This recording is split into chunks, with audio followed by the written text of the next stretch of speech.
Bonjour à tous. En ce dimanche, je vais faire une nouvelle vidéo du même style que les autres, c'est-à-dire un facecam que personne ne pourra ni liker ni diffuser. Pourquoi? Quel est le point commun entre 80% de mes facecams? Bien, le point commun, c'est la vérité. Le point commun, c'est de poser des questions que personne n'ose poser en public et surtout d'y répondre. Le point commun, c'est de pointer du doigt la lâcheté, l'inutilité de la dissidence, le côté mouton de ce peuple et les raisons pour lesquelles nous sommes aujourd'hui soumis en interne, en externe, à tous les niveaux de la société. Et donc aujourd'hui, je vais faire un facecam qui est dangereux. Vous allez voir pourquoi. Je vais vous parler de l'islam au sens large. L'islam dans sa dimension religieuse, bien sûr, dans sa dimension caractérielle, c'est-à-dire qu'est-ce qu'elle met dans la tête des croyants de cette religion, ou cette secte. Attention, la question se pose et je vais la poser et je vais y répondre. Et là, on va aller dans le dur. Et je rêverais d'avoir en face de moi des représentants de la religion d'amour et de paix, par exemple Tariq Ramadan, dommage qu'il a annulé au dernier moment un débat qu'il avait lui-même demandé, ou n'importe, je sais pas, tous les promoteurs de l'islam, gloire et beauté, ou plutôt d'amour et de paix.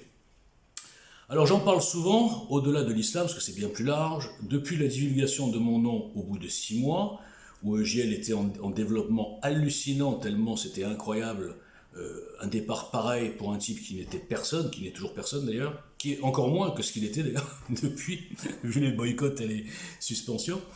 Eh bien, dès la divulgation de mon nom, j'ai pu toucher du doigt, et pour la première fois de ma vie, et pourtant, je vous le dis, je m'appelle Boujna, je suis né à Marseille, j'étais dans le milieu du football, où il y a beaucoup d'arabes, beaucoup de noirs, beaucoup de tout, dans les cités, etc. Et jamais, même à l'école, etc., les collèges un peu malfamés, eh bien jamais j'ai eu à subir moi-même, en direct, dans la vie réelle, de l'antisémitisme. Jamais.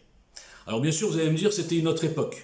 Ma jeunesse, c'était dans les années 70-80, même à Marseille, l'influence, on va dire, des frères musulmans, l'influence de l'importation à dessein du conflit israélo-palestinien, l'influence des partis politiques qui surfent sur le clientélisme communautaire, tout ça n'avait pas eu lieu encore. Donc l'antisémitisme, notamment venant des musulmans, n'était pas exacerbé au point où il en est aujourd'hui, où c'est devenu une maladie psychiatrique généralisée sur les réseaux et qui a contaminé, si j'ose dire, tous les soumis, les islamo-gauchistes, les lâches, qui ne défendent pas leur pays, mais qui par haine du juif se mettent dans le gros troupeau des islamos. Ça rime. Donc j'ai pris des milliers d'insultes, de menaces sur ma famille, sur des trucs hallucinants. Je ne mets même pas des extraits tellement c'est énorme. Il n'y a plus de mots, quoi. Alors, vous le savez, vous ne le savez pas, les menaces, moi, ne m'impressionnent pas. Je l'ai déjà dit, je le redis face cam, qu'ils viennent, qu'ils fassent ce qu'ils veulent, j'en ai rien à foutre. Moi, je ne me ferme pas ma gueule. Vous avez compris? Moi, je suis un vrai Français, fier, arrogant, avec de l'honneur, et avec ce qu'il faut entre les jambes. Je suis un peu vulgaire parfois. Donc, je vais vous dire exactement, au-delà de tout ça, le problème. Je vais vous l'expliquer. Le problème est que le déni, le mensonge, la falsification de l'histoire et même l'inversion chronologique de l'histoire aussi, du monde, est inhérent à l'islam. Parce que l'islam est une secte, qu'on le veuille ou non, avec toutes les spécificités de la secte. C'est-à-dire que vous ne pouvez pas en sortir sous peine de représailles. Vous y restez sous la menace. Et cette secte doit forcément insérer dans la tête de ses adeptes la soumission. La soumission à Dieu. Celle-là, je veux bien l'accepter. Le problème, c'est que la soumission à Dieu devient la soumission à des envoyés de Dieu avec des barbes comme ça, qui sont des imams souvent radicaux et qui diffusent la haine de tout. On ne peut pas continuer à faire semblant de croire que l'islam est une religion de paix et d'amour quand on voit plusieurs choses que je vais vous détailler. Un détail, justement. Essayez de regarder le profil psychologique et social des Français, de souche, ou Français en tout cas qui ne sont pas musulmans ni juifs, qui se convertissent à l'islam. Vous trouverez beaucoup de femmes qui vivent dans les cités, qui sont entourées de gens où il y a une ambiance un peu musulmane, d'accord? Et qui quelque part ont souvent des vies, excusez-moi, de merde, aussi bien socialement que familialement, que tout ce que vous voulez. Et elles trouvent, on leur met dans la tête que la solution, c'est l'islam.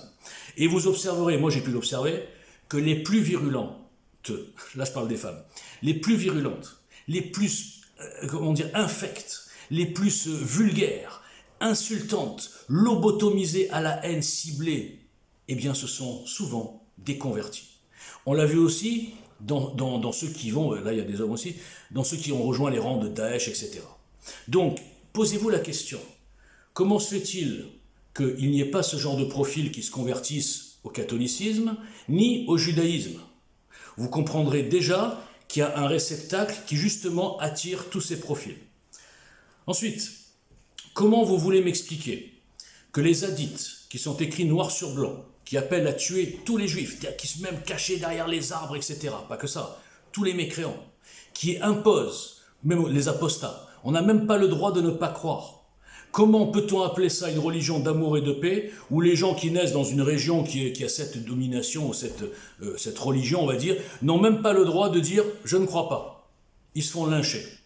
Comment on peut dire que par exemple, pendant le ramadan, des musulmans qui sont croyants, qui font peut-être leur prière de temps en temps, qui ont une morale, etc., bon, pour des raisons X ou Y, qui font pas le ramadan, comment on peut expliquer que les adeptes de cette secte, s'ils en voient un comme ça, ils vont lui sauter dessus et le menacer pour l'obliger à faire le ramadan? Comment on peut nous dire que la religion de paix, soi-disant, et d'amour, n'est qu'un seul objectif, affirmé par des milliers, pas 2 ou 3 rabbins juifs qui disent des conneries, hein, des milliers d'imams, qui disent partout, même des chefs d'État, regardez Erdogan, qui disent partout que les mosquées sont nos casernes, que l'islam est la seule vérité, il n'y a qu'un seul Dieu, etc., un seul prophète, etc., et qui nous imposeront par la force et la menace l'islam partout, aussi bien aux juifs, bon, eux ils veulent les tuer plutôt, qu'aux chrétiens. Comment on peut encore nous faire avaler que c'est ça la religion d'amour et de paix? Maintenant allons plus loin, psychologiquement, dans l'état d'esprit, dans les réflexes. Regardez la France, aujourd'hui. Qui sont les seuls, qui sont capables de tuer, de poignarder, de lyncher n'importe qui pour un regard, pour une réflexion, pour un détail? Qui sont ceux qui ont la haine au fond du cœur? Qui sont ceux qui sont élevés dans la violence et la haine, justement? Et l'espèce de susceptibilité, on ne peut rien leur dire, ils sont prêts à tuer. Dites-moi, est-ce qu'il y a des juifs qui font ça? Est-ce qu'il y a des chrétiens qui font ça? Je parle des croyants. Personne. Donc, qu'on le veuille ou non, après, parlons du déni et de l'amalgame. Nous avons des gens qui sont payés, ou pas, je ne sais pas, sur les réseaux, pour diffuser des images infâmes, qui tentent à prouver entre guillemets, bien sûr que les juifs, tous les juifs, là c'est l'amalgame, les juifs, bouche de juif, bouche qui ment, le sionisme c'est du nazisme, ils ont volé leurs terres, ils n'ont rien à faire en Israël, enfin là c'est des trucs gentils, hein. On m'a même dit, tu suces plus tes enfants? Je ne sais même pas d'où ça sort. Donc, on est dans un truc où des gens qui sont des faibles d'esprit, des ignorants, des QI quasiment négatifs, sont chauffés par leur entourage, qui leur diffuse la haine, la revanche, l'aigreur, la jalousie, et qu'ils diffusent ça sur tous les réseaux, et moi j'en suis souvent la cible, il faut dire que je ne me cache pas, et peu à peu, ils arrivent à contaminer la partie la plus crasseuse de notre pays, des gens qui ne sont pas ni juifs, ni musulmans, justement, des Français, quoi, qui peu à peu, dans cet entourage, dans cette atmosphère où il est plus aisé, il est moins dangereux de se joindre à la meute des lyncheurs, plutôt que de résister aux mensonges et défendre, façon de parler, même en virtuel, les lynchés, eh bien ça se contamine. Voilà ce qu'est devenu notre pays, et je vous le répète, je n'ai pas honte de le dire, puisque j'en suis le témoin vivant encore, pour pas longtemps, de cette chute de QI, de cette chute d'éducation, de cette chute de respect, de cette, lobotomisation par l'ignorance. Les gens ignorants sont sensibles à la propagande. Ils croient au protocole des sages de Sion. Ils croient aux khazars qui dirigent le monde. Ils croient aux sionistes satanistes. Donc ces gens-là, ces espèces d'ordures, de petits déchets, je vous le dis, dès qu'ils voient quelqu'un, qui que ce soit, qui a juste un patronyme juif, ils vont le massacrer, enfin ils essayent, ils vont l'insulter sur sa mère, sa fille, machin, etc., sans aucune honte. Et tout ça, avec la lâcheté habituelle, des cachets sous pseudo. Parce que ces gens-là, on ne les voit pas dans la rue. Je parle des Français, hein, je parle des non-musulmans. Ceux-là se cachent. Quand c'est chaud avec les musulmans, les racailles, on ne les voit pas. Ou soit ils se cachent, soit ils font « Oh non, non, mais nous on est vos amis, hein, non, non, les méchants c'est les juifs, les nazis c'est Israël. Hein, la religion de guerre et de violence, c'est les juifs, c'est connu. Ils ont conquis combien de pays? Par la soumission, par les armes, par la violence, par l'obligation de se soumettre et de se convertir. Combien de pays? Zéro. Ça emmerde les gens. Mais c'est pas grave. La vérité, la réalité, l'histoire n'atteint pas les petits cerveaux. Ça n'atteint que les gens qui arrivent un peu à réfléchir. Malheureusement, ces gens qui réfléchissent se cachent. Ça, c'est un autre problème, j'en parlerai plus tard. Prenons des exemples. Juger, c'est comparer. Je parlais de l'amalgame tout à l'heure.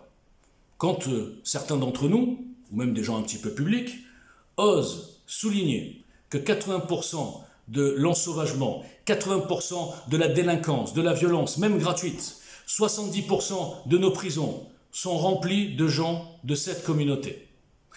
Alors, ils ne disent pas que, évidemment, même moi, jamais j'ai dit ça, que tous les musulmans et tous les arabes sont des violents, sont des agressifs, sont des bandits, etc. Parce que moi, je suis intelligent. Je ne fais pas d'amalgame. Je cible. Quand je critique, je cible.